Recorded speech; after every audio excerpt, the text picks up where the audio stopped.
নিউজে দেখলাম, যেখানে খবরের কাগজের মধ্যে লেখা আছে যে এক ছাত্রী মুখ্যমন্ত্রীকে নিয়ে কিছু কারণে কিছু বলেছিল, যেটা আরজি কর হসপিটালের ঘটনা নিয়ে।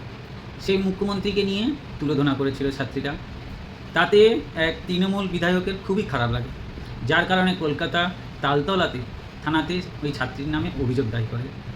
এখন আমার কথা হচ্ছে, একটা মুখ্যমন্ত্রীর নামে এমন কি বলে গেছে যে একটা ছাত্রীকে পুলিশ এত রাত্রেবেলা গিয়ে তার বাড়ি থেকে অ্যারেস্ট করে?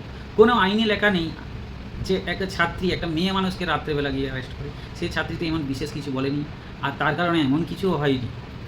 সবাই যেরকম মন্তব্যগুলো তুলে দিচ্ছে, যার ক্ষোভগুলো, আগ্রহ, যার রাগ অভিমানগুলো সবাই ফেসবুক, ইনস্টাগ্রাম, ইউটিউবের মধ্যে শেয়ার করছে, সেও সেম করেছিল। তবে একটা ছাত্রীকে এরকম অন্যায়ভাবে রাত্রেবেলা কোনো অ্যারেস্ট করার মানেই হয় না।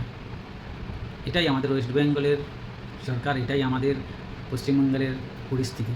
আপনারা এইসব দেখুন, আমি কিন্তু স্ক্রিনশটের মধ্যে শেয়ার করে রাখবো আপনাদের জন্য। আপনারা দেখবেন, ওখানে বাংলা ভাষায় স্পষ্ট লেখা আছে। হয়তো পারে এটাও লিখতে পারে যে আপনি বিচার না করে 10 লাখ টাকা দেওয়ার কথা কেন বললেন, এটার কারণেও বলতে পারে। কিন্তু আমার মনে হয় না যে মেয়েটা, ওই ছাত্রীটা কিছু খারাপ বিষয় বলেছে। তবে সে প্রতিবাদ করেছে।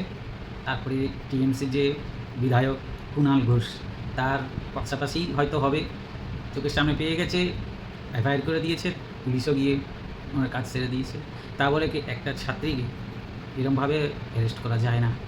হয়তো তাকে গার্জেন দিয়ে ডাকা উচিত ছিল থানায় দিনের বেলা।